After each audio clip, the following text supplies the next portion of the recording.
The Alabama sun hung heavy over Selma County in the summer of 1872, casting long shadows across the cotton fields that stretched endlessly toward the horizon.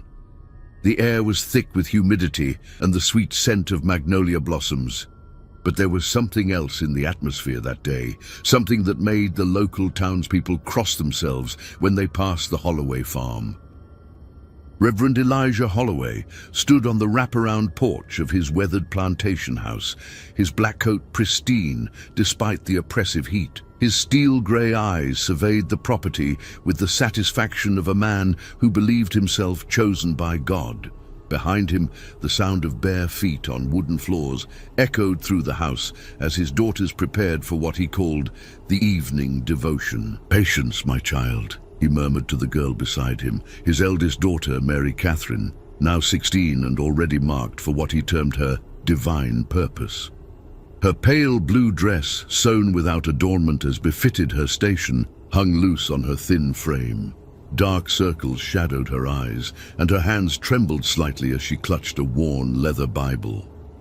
The Holloway farm had been in the family for 3 generations, but it was Elijah who had transformed it from a simple homestead into what he proudly called God's own sanctuary. The main house, with its peeling white paint and sagging shutters, sat at the center of 200 acres of Alabama red clay. Behind it stood a smaller building that the locals assumed was a chapel, though none had ever been invited inside. As the sun began its descent, casting the sky in shades of amber and crimson, a dust cloud appeared on the dirt road leading to the farm. Elijah's lips curved into what might have been a smile, though there was no warmth in it. "They come," he said softly, and Mary Catherine's trembling intensified. The approaching wagon carried 3 men, all dressed in the somber black of clergy. But these were not the familiar faces from Selma's Methodist Church. These men had traveled from distant counties, drawn by letters written in Elijah's careful script, letters that spoke of pure vessels and untainted souls ready for consecration. The wagon pulled to a stop before the house, and the men dismounted with the reverence of pilgrims approaching a shrine. The eldest among them, a gaunt man with hollow cheeks and eyes like chips of flint, stepped forward. "Brother Holloway," he said, his voice carrying the practiced cadence of a preacher, "we have come as you summoned. The Lord's work awaits." Elijah descended the porch steps, his boots echoing against the wood. "Brother Mordecai," he replied, clasping the man's hand, "the harvest is indeed ready. Come, let us not keep the Lord waiting." As the men followed Elijah toward the smaller building behind the house, Mary Catherine remained frozen on the porch.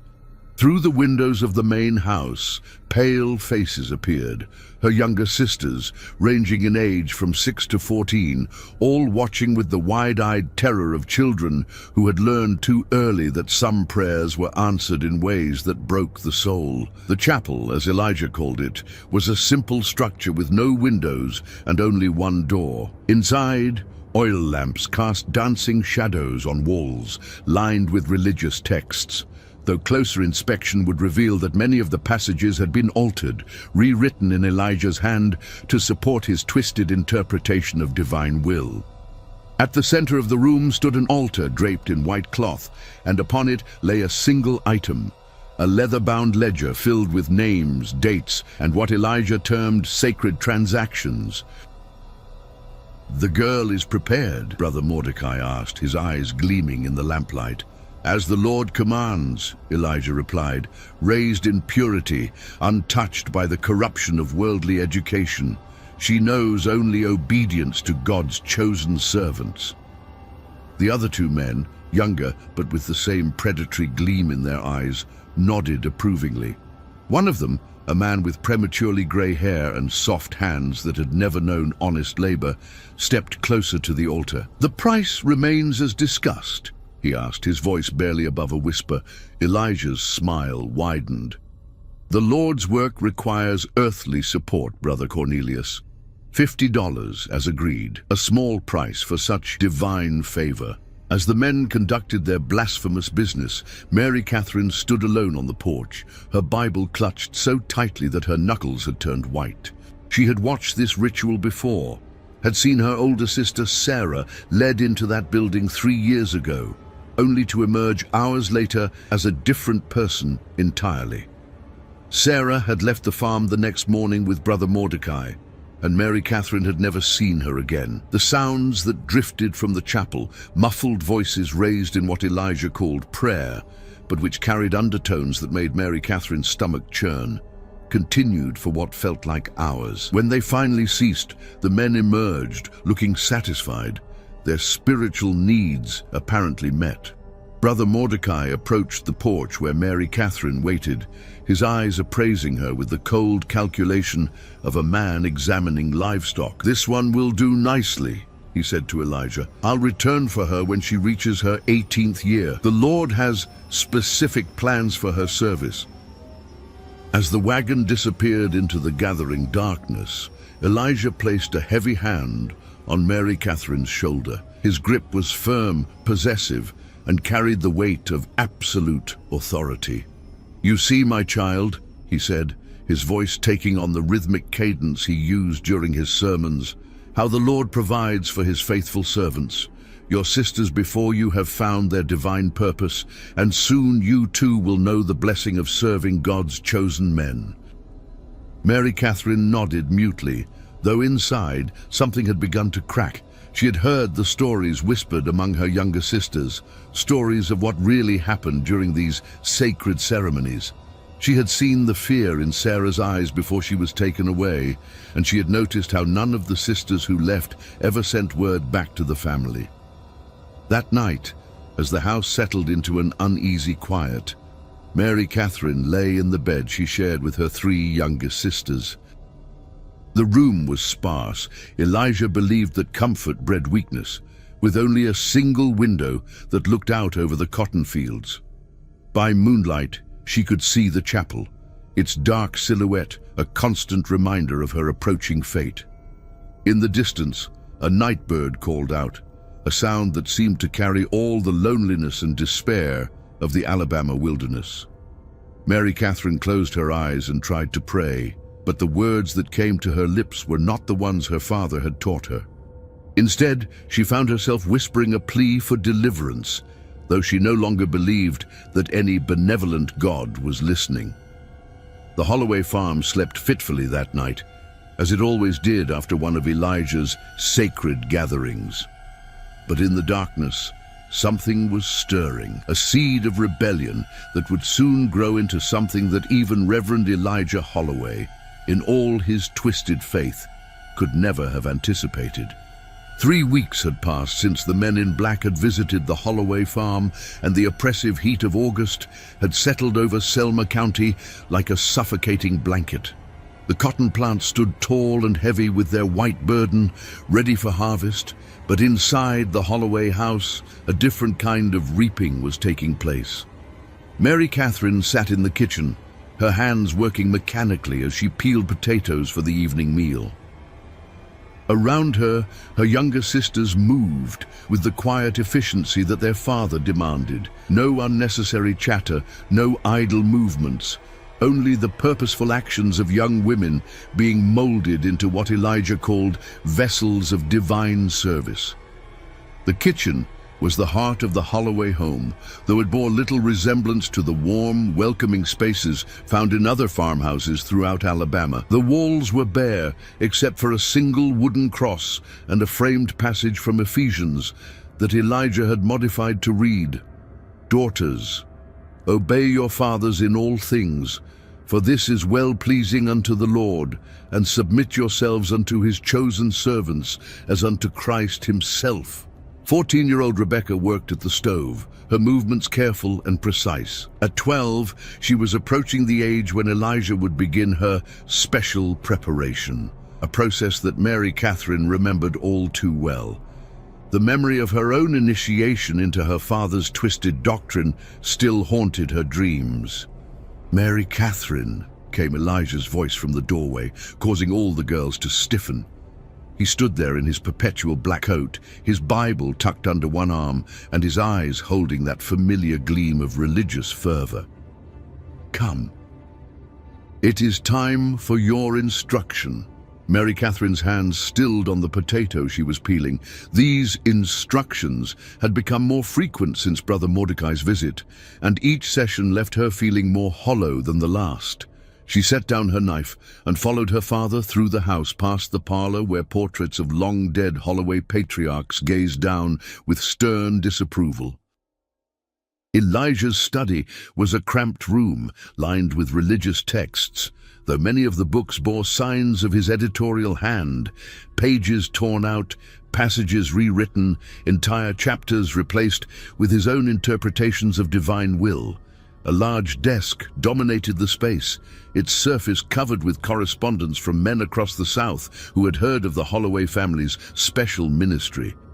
"Sit," Elijah commanded, gesturing to a hard wooden chair positioned directly across from his own. Mary Catherine obeyed, her hands folded in her lap, her eyes fixed on the floor as she had been taught. "Brother Mordecai has written," Elijah began, unfolding a letter with careful reverence. "He speaks highly of your potential. He believes you will serve the Lord's purposes admirably when the time comes." Mary Catherine's stomach churned, but she remained silent. Speaking without permission during these sessions was forbidden, and the consequences for disobedience were severe. "You understand, my child," Elijah continued, his voice taking on the hypnotic rhythm he used during his sermons, "that you have been blessed with a sacred calling. Not every young woman is chosen to serve God's anointed in such an intimate way. Your sisters before you, Sarah, Martha, Elizabeth, they understood their divine purpose. They embraced their role as instruments of the Lord's will." The mention of her older sisters sent a chill through Mary Catherine. She remembered each of them, remembered how they had changed in the weeks before their departure, how the light had gradually faded from their eyes until they moved through the house like sleepwalkers. "The world beyond these walls is corrupt," Elijah said, rising from his chair and beginning to pace, "filled with temptation and sin, with ideas that would poison your pure mind. Education, independence, the notion that a woman might choose her own path, these are the devil's lies, designed to lead you away from your true calling." He stopped before a bookshelf and withdrew a leather-bound journal, one that Mary Catherine had never seen before. The cover was worn smooth by countless hands, and when Elijah opened it, she could see pages filled with his careful script. "This," he said, holding the journal reverently, "contains the sacred history of our family's ministry. 3 generations of Holloway women have served the Lord through their submission to his chosen servants. Your grandmother, God rest her soul, was among the first to understand the divine nature of this calling." Mary Catherine's eyes widened slightly. She had never heard her father speak of his mother before. The woman had died when Mary Catherine was very young, and Elijah had always claimed that dwelling on the past was a form of vanity. "She bore 7 daughters," Elijah continued, his voice growing more fervent, "each one dedicated to the service of traveling ministers and men of God who required spiritual comfort during their journeys. The Lord blessed her sacrifice, and he has continued to bless our family with daughters who understand their divine purpose." The room seemed to grow smaller as Elijah spoke, the walls pressing in with the weight of generations of twisted faith. Mary Catherine found herself thinking of her grandmother, a woman she barely remembered, but who had apparently been the architect of this family's corruption. "Your mother?" Elijah said, and Mary Catherine's attention snapped back to him. He rarely spoke of her mother, who had died giving birth to the youngest daughter, Abigail. She was not born to this understanding. She came from a family that filled her head with worldly notions, the idea that women should read, that they should have opinions, that they should choose their own husbands. His face darkened with the memory. It took years to break her of these sinful ideas, to help her understand that her only purpose was to bear daughters for the Lord's service and to submit to his will as expressed through her husband. Even then she struggled. She would weep when the men came for your sisters. She would try to interfere with God's plan. Mary Catherine felt a spark of something, hope perhaps, or recognition. Her mother had tried to protect them. The knowledge was both comforting and heartbreaking. But the Lord corrected her rebellion, Elijah said with satisfaction. Her death in childbirth was his judgment upon her disobedience, a reminder that those who resist his will face his wrath. The casual cruelty of his words hit Mary Catherine like a physical blow. To hear her mother's death described as divine punishment for trying to protect her children was almost more than she could bear. "Now," Elijah said, returning to his chair and fixing Mary Catherine with his piercing stare, "we must discuss your preparation.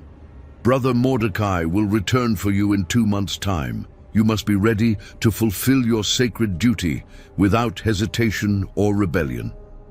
He opened the journal and began to read from it, passages that described in clinical detail the services that Holloway women were expected to provide to visiting clergy. The words washed over Mary Catherine like poison, each sentence designed to normalize the unthinkable, to transform abuse into divine calling. As her father's voice droned on, Mary Catherine's mind began to wander. She thought of her sisters, not just the ones who had been taken away, but the younger ones still in the house. Rebecca, who loved to sing when she thought no one was listening. 10-year-old Hannah, who had once asked why they weren't allowed to learn to read. 8-year-old Ruth, who still sometimes cried for their mother in the night. And little Abigail, only 6 years old, who had been born into this nightmare and knew nothing else. Would she too be subjected to this twisted doctrine? Would she grow up believing that her only value lay in her submission to men who called themselves servants of God? The thought filled Mary Catherine with a rage so pure and fierce that it frightened her. For the first time in her life, she began to understand that what her father called divine will was nothing more than evil dressed in religious clothing. "Do you understand your calling, my child?" Elijah asked, closing the journal and fixing her with his expectant stare. Mary Catherine looked up at him, and for just a moment he saw something in her eyes that made him pause, a flicker of defiance that reminded him uncomfortably of her mother. "Yes, Father," she said quietly, "I understand." But as she spoke the words, Mary Catherine was already beginning to plan.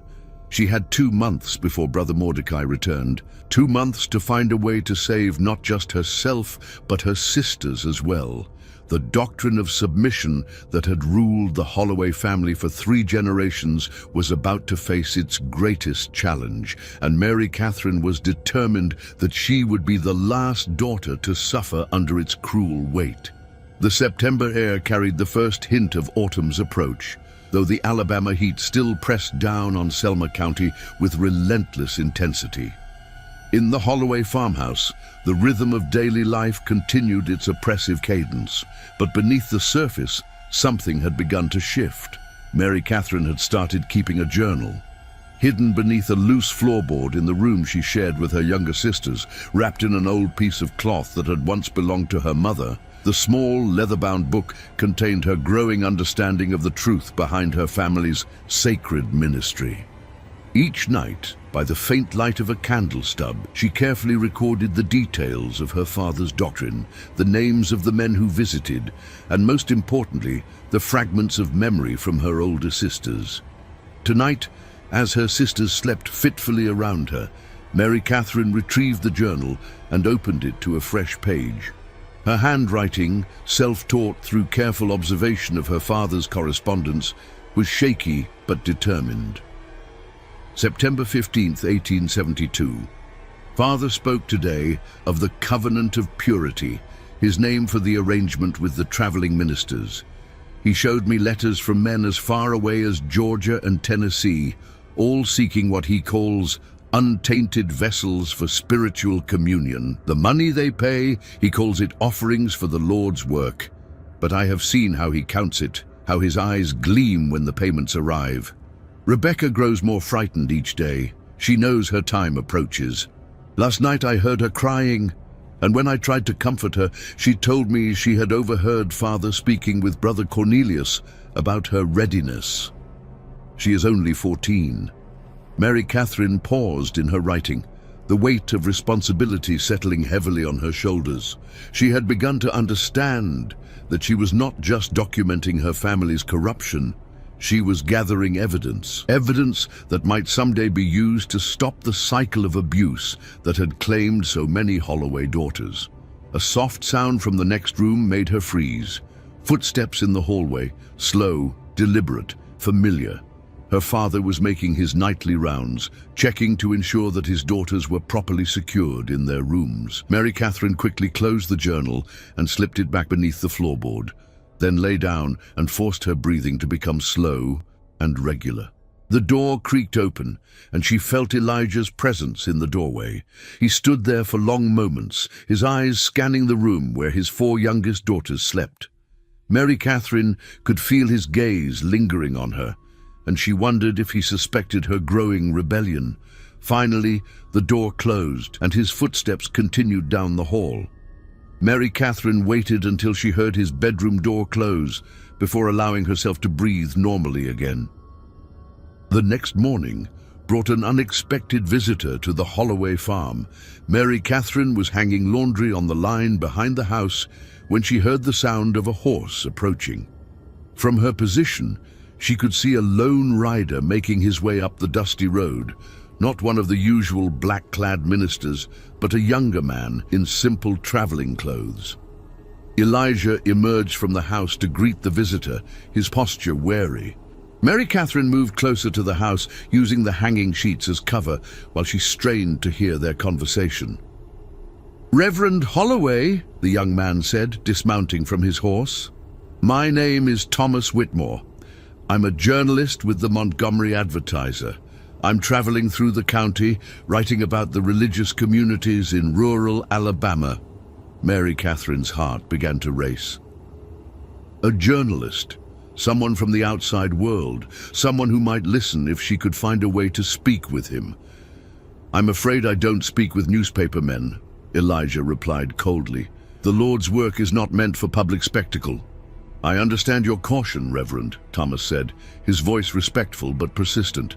"But I'm particularly interested in the role of faith in family life. I've heard that you've raised a large family here, and I thought your perspective might be valuable to our readers." Elijah's eyes narrowed. "Who told you about my family?" "Oh, just folks in town," Thomas replied casually. "They speak highly of your devotion to your daughter's spiritual education.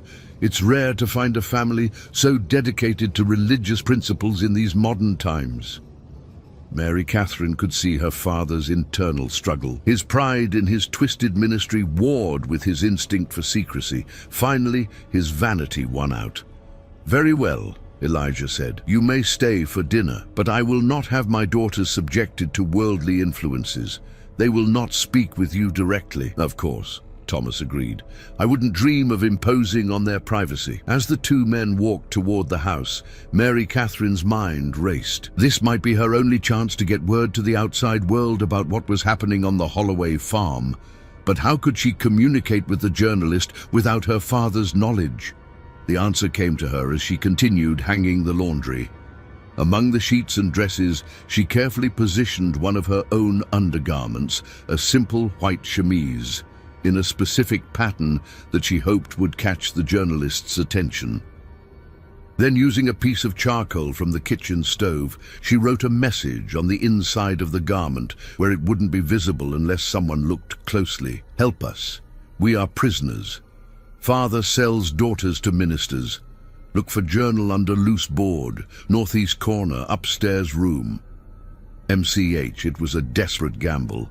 But Mary Catherine had run out of options. She could only hope that Thomas Whitmore was observant enough to notice her signal and brave enough to investigate. Dinner that evening was a tense affair. Elijah presided over the table with his usual stern authority, while his daughters sat in perfect silence, their eyes downcast as they had been trained. Thomas Whitmore made polite conversation, asking carefully neutral questions about farming and the local community. Mary Catherine watched the journalist carefully, trying to gauge his character. He seemed genuinely interested in their responses, and she noticed how his eyes lingered on the girl's fearful expressions. When Rebecca accidentally dropped her fork, causing a loud clatter, the way all the sisters immediately tensed seemed to surprise him. "Your daughters are very well behaved," Thomas observed. "Discipline is the foundation of godliness," Elijah replied. "Spare the rod and spoil the child, as Scripture teaches. My daughters understand their place in God's order." "And what place is that?" Thomas asked, his tone carefully neutral. Elijah's eyes gleamed with the fervor that always accompanied discussions of his doctrine. "To serve the Lord through submission to his chosen servants.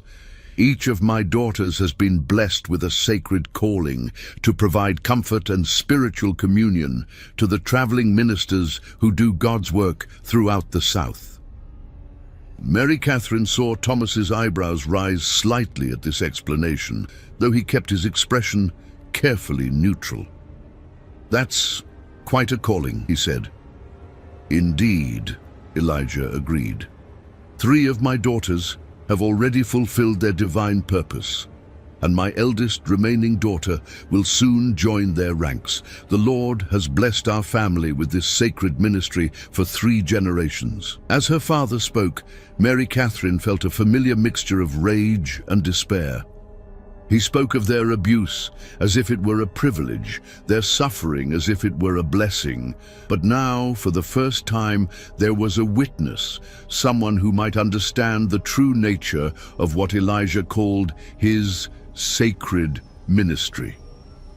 After dinner, Thomas was given a room in the small guest quarters behind the main house. As the family prepared for bed, Mary Catherine found herself praying, not to her father's vengeful God, but to whatever force in the universe might still care about justice, that the journalist would find her message and have the courage to act on it. That night, she lay awake listening to the sounds of the house settling around her. Somewhere in the darkness, Thomas Whitmore was either sleeping peacefully, unaware of the horror that surrounded him, or he was investigating the desperate plea she had hidden in the laundry. By morning, Mary Catherine would know whether her gamble had paid off, or whether she had just sealed her own fate. Thomas Whitmore had not slept well in the Holloway guest quarters. The small, sparse room felt oppressive, and the silence that had fallen over the farm after dinner carried an undertone of fear that he couldn't shake. As a journalist, he had developed an instinct for recognizing when something was deeply wrong, and every fiber of his being was screaming warnings about the Holloway family.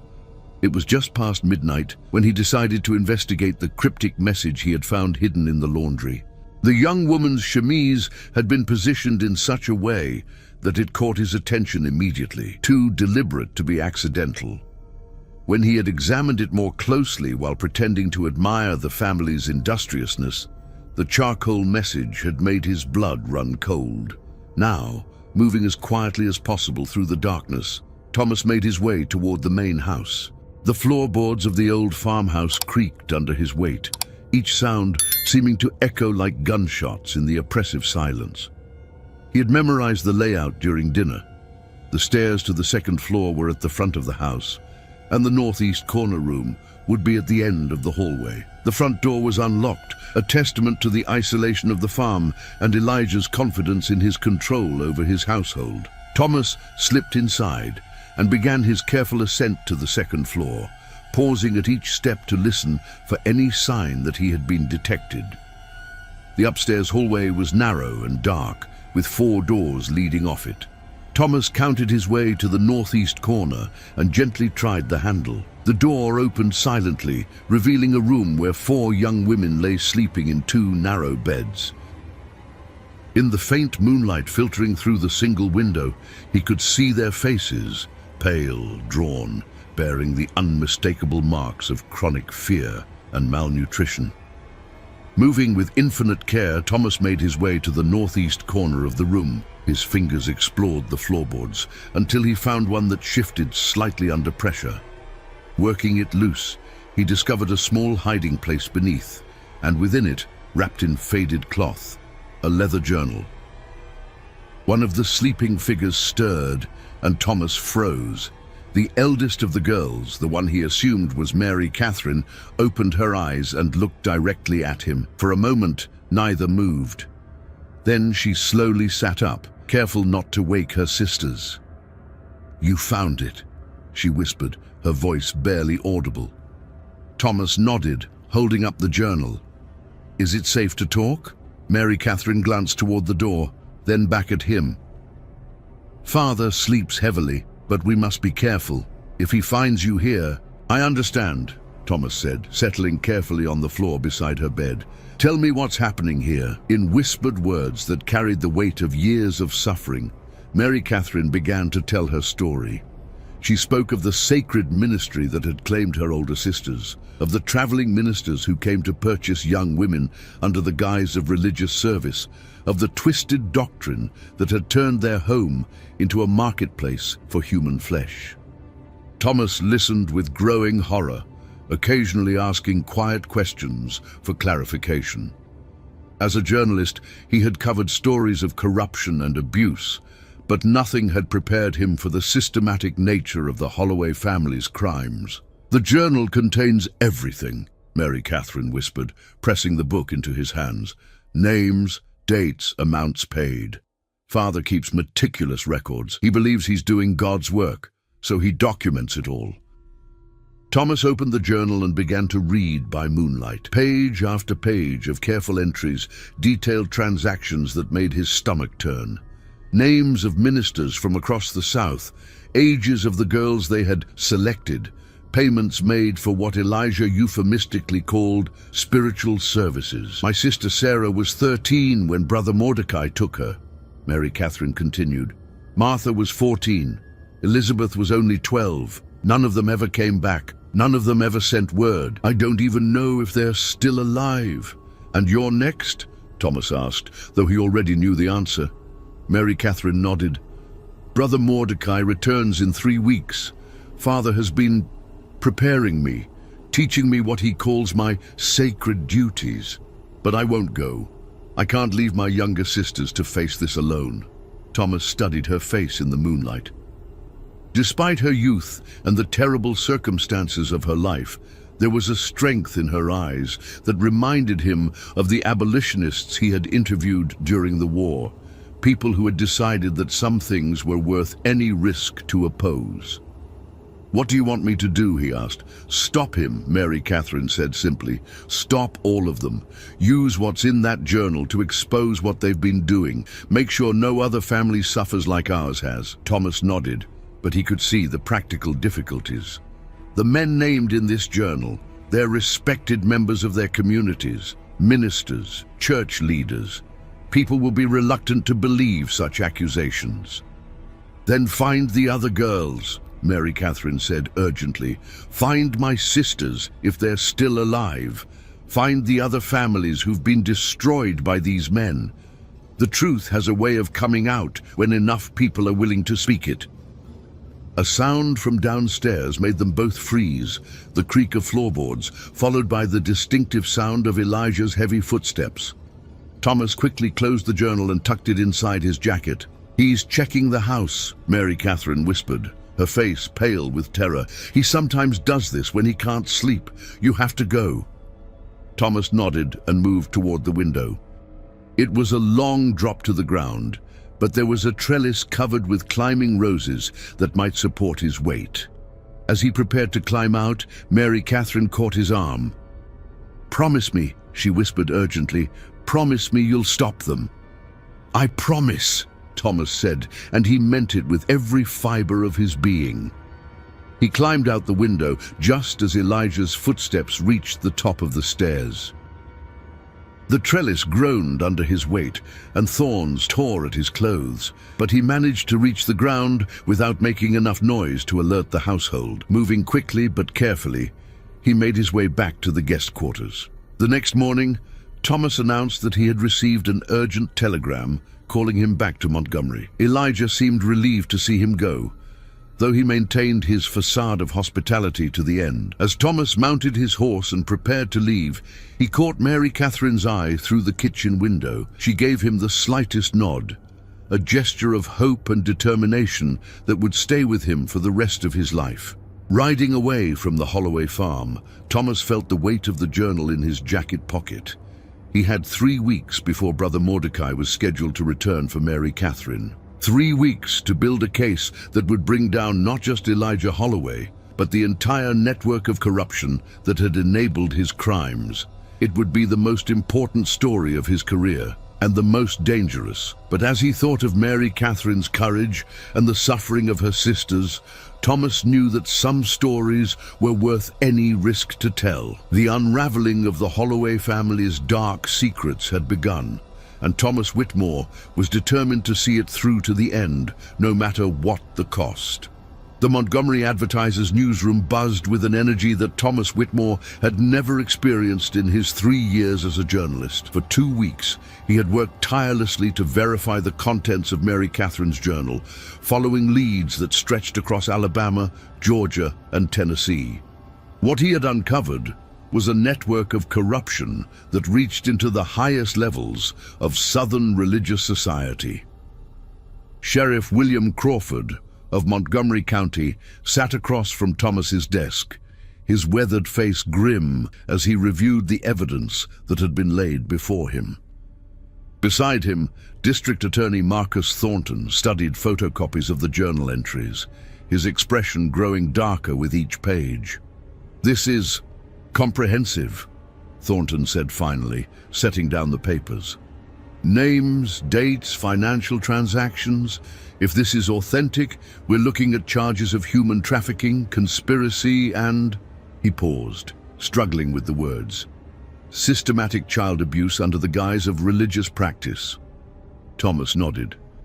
"I've confirmed the identities of at least 12 of the men named in the journal. All of them are prominent ministers or church officials. And I've found evidence of similar operations in 3 other counties." Sheriff Crawford leaned forward. "What about the girls, the ones who were taken from the Holloway farm?" Thomas's expression darkened.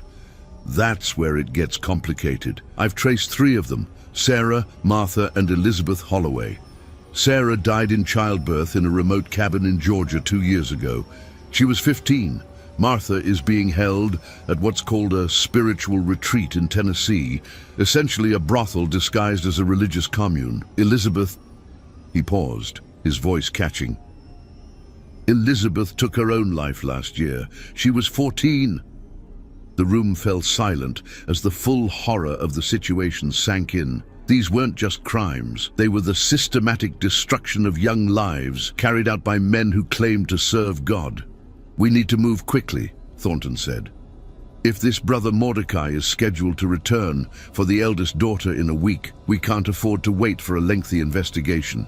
Sheriff Crawford stood up, his hand moving instinctively to his gun belt. "I'll need federal marshals for this. Some of these men have connections that reach all the way to the state capitol, and we'll need to coordinate with law enforcement in multiple states." Thomas felt a surge of hope mixed with anxiety. The wheels of justice were finally turning, but he knew that powerful men would not go down without a fight. The network that Elijah Holloway had built was extensive and well protected. "There's something else," Thomas said, pulling out a telegram that had arrived that morning. "I received this from a contact in Selma. Brother Mordecai arrived at the Holloway farm yesterday, 6 days early." The blood drained from Sheriff Crawford's face. "We're too late." "Not necessarily," Thomas said quickly. "According to my source, there was some kind of disturbance at the farm last night. Neighbors reported hearing screaming and seeing smoke. But when they went to investigate this morning, everything appeared normal." Thornton grabbed his coat. "We leave now. Sheriff, how quickly can you assemble a posse?" "Give me 2 hours," Crawford replied. "But Thomas, you're not coming with us. This is going to be dangerous, and you're a civilian." Thomas shook his head firmly. "Those girls trust me. Mary Catherine risked everything to get me that journal. I'm not abandoning them now." The ride to Selma County took most of the day, with Sheriff Crawford's posse of 6 deputies, joined by 2 federal marshals who had been hastily summoned from Birmingham. As they approached the Holloway farm in the late afternoon, Thomas felt his anxiety growing.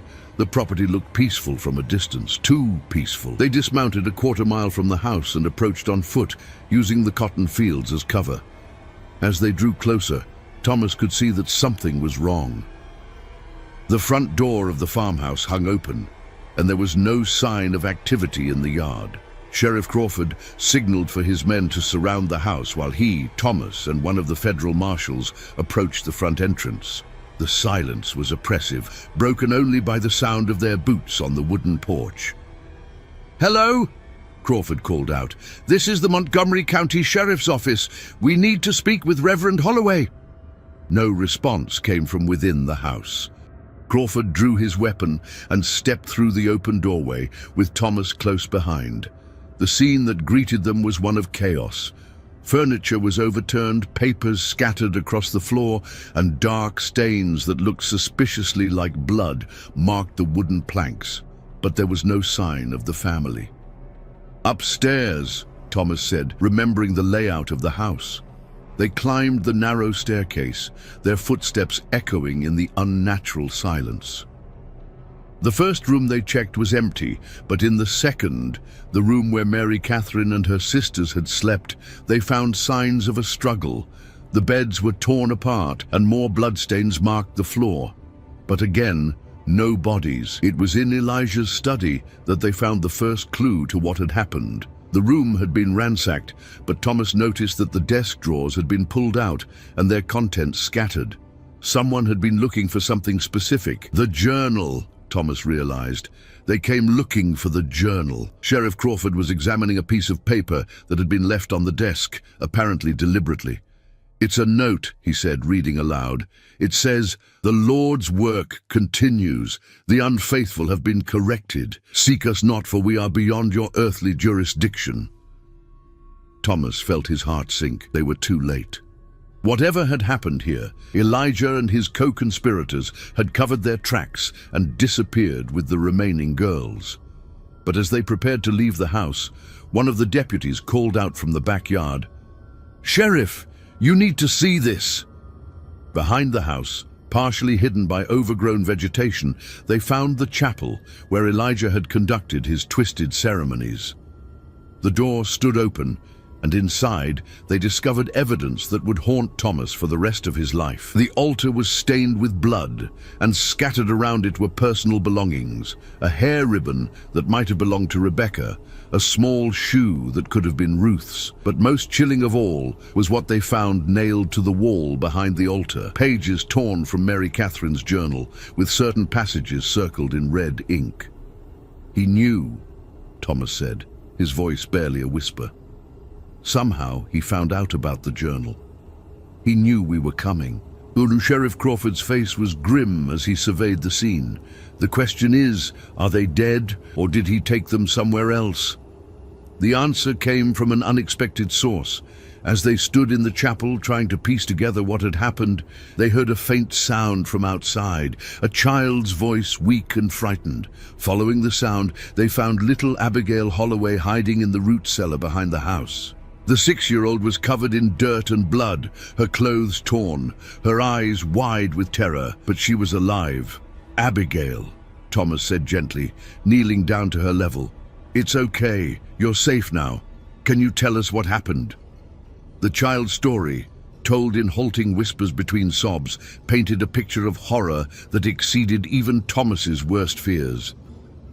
Brother Mordecai had indeed arrived early, but he had not come alone. 3 other men had accompanied him, and they had not come for a simple transaction. They had come because they knew about the journal. Someone, Abigail didn't know who, had warned them that their network was in danger of exposure. The meeting in the chapel had turned violent when Mary Catherine had refused to reveal where she had hidden the evidence. "Mary Catherine fought them," Abigail whispered. She said she would never tell them where the book was. Father hit her, but she still wouldn't say. Then the bad men hurt Rebecca and Hannah and Ruth, trying to make Mary Catherine talk. Thomas felt sick as he listened to the child's account. What happened then, sweetheart? Mary Catherine told them. Abigail said, tears streaming down her face. She told them the book was gone, that she had given it to the newspaper man. Father got very angry. He said she had doomed them all. Then... She paused, struggling with the memory.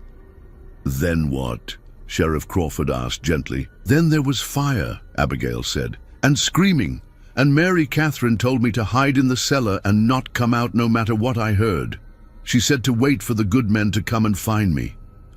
As the full implications of Abigail's story sank in, Thomas realized that Mary Catherine had made the ultimate sacrifice.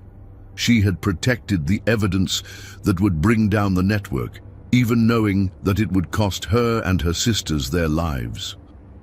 But her sacrifice would not be in vain. The journal was safe, the investigation would continue, and the network of corruption that had destroyed so many young lives would finally face justice. The reckoning had begun, and it would not end until every man involved in the Holloway family's nightmare was brought to account for his crimes. 6 months later, April 1873. The courthouse in Montgomery was packed beyond capacity as the trial of the century reached its dramatic conclusion. Thomas Whitmore sat in the front row of the gallery, his notebook filled with details of testimony that had shocked even the most hardened observers. Beside him, little Abigail Holloway, now in the care of a Methodist minister's family who had taken her in, clutched a small wooden cross that had once belonged to her sister, Mary Catherine.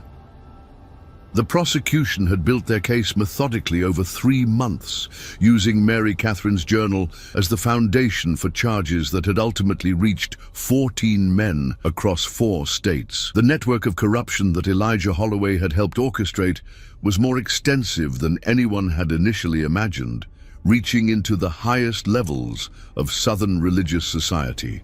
District Attorney Marcus Thornton stood before the jury, his voice carrying the weight of righteous anger as he delivered his closing argument. "Gentlemen of the jury," he began, "we have heard testimony over these past months that challenges our very understanding of human decency. We have learned of a conspiracy that used the sacred trust placed in religious leaders to perpetrate the most heinous crimes imaginable against innocent children." Thomas glanced around the courtroom, noting the faces of the spectators. Many were members of the religious community, struggling to reconcile their faith with the evidence of systematic abuse that had been presented. Others were journalists from newspapers across the South, documenting what many were calling the most significant religious scandal in American history. "The defendant, Elijah Holloway," Thornton continued, gesturing toward the man who sat at the defense table, "stands accused not merely of individual crimes, but of creating and maintaining a system of human trafficking that operated under the guise of religious ministry for over 20 years.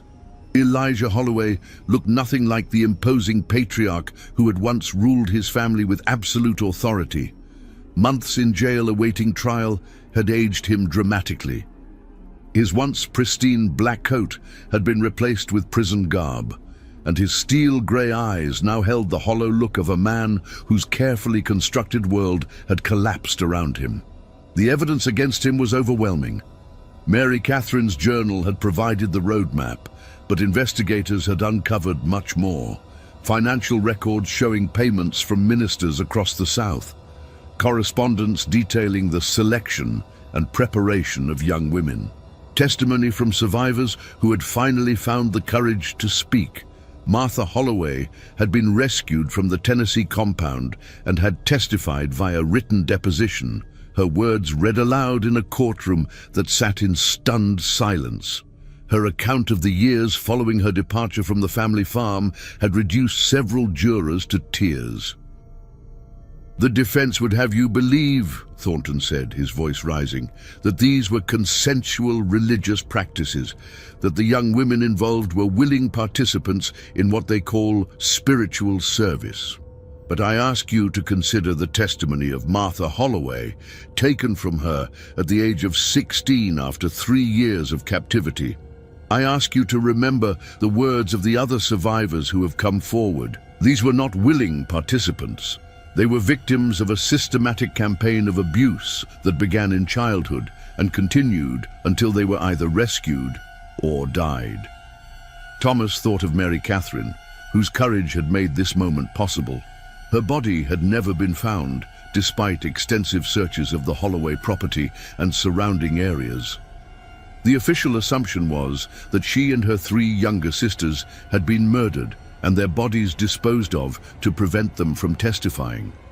But Thomas sometimes allowed himself to hope that perhaps, somehow, she had escaped and was living under a new identity somewhere far from Alabama.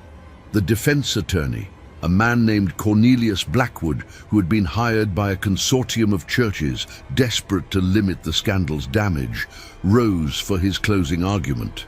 His strategy had been to portray Elijah as a misguided but sincere believer who had been manipulated by more sophisticated criminals. "Gentlemen," Blackwood began, "my client stands before you as a man who was led astray by his own faith.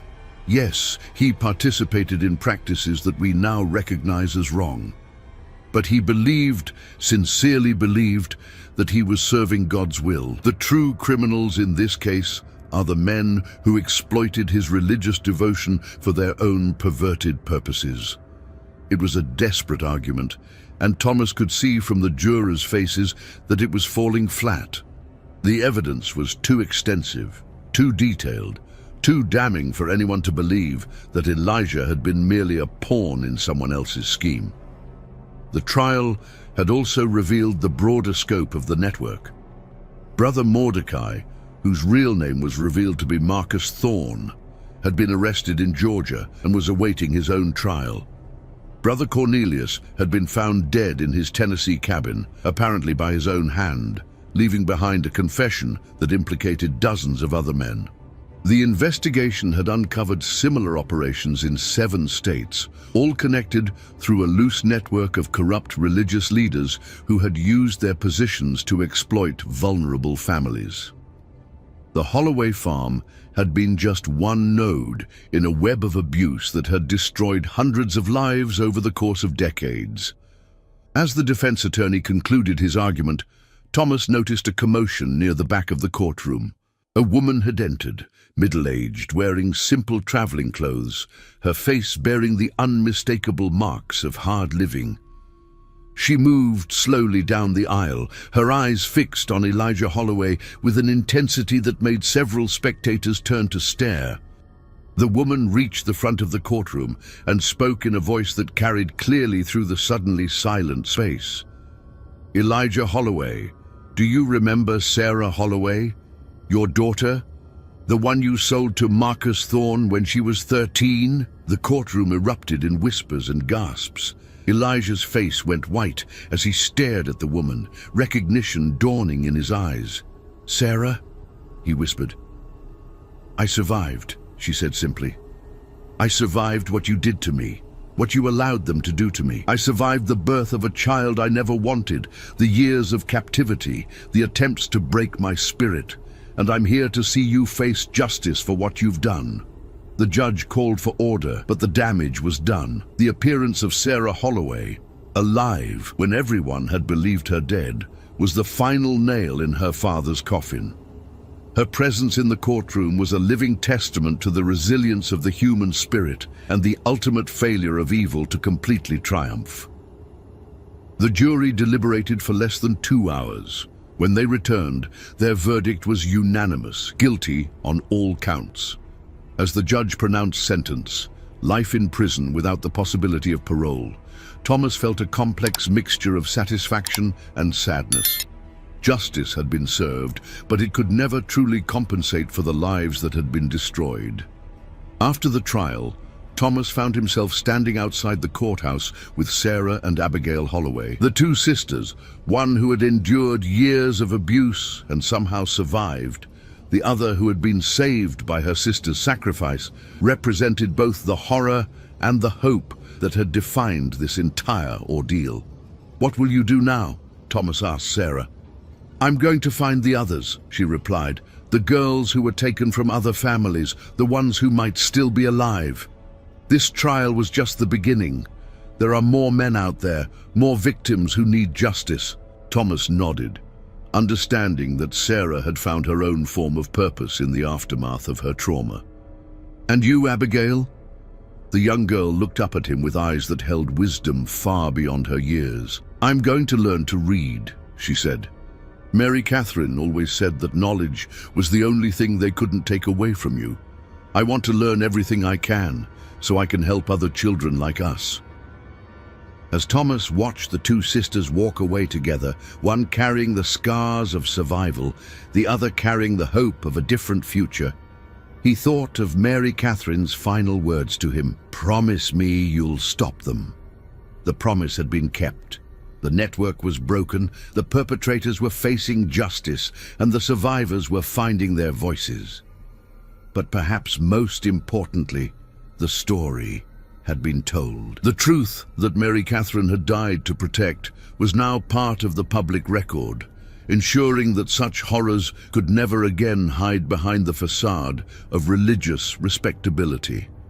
The Holloway family's dark legacy would live on in the legal precedents set by the trial, in the reforms implemented by religious organizations seeking to prevent similar abuses, and in the courage of survivors who had found the strength to speak their truth. Mary Catherine Holloway had not lived to see justice served, but her sacrifice had made it possible. In the end, that was perhaps the most fitting testament to her courage, that even in death, she had found a way to protect the innocent and ensure that the truth would finally see the light. The most corrupted family in the Bible Belt had fallen, but from their ashes had risen something more powerful than their evil: the unbreakable human spirit's capacity for justice, redemption, and hope.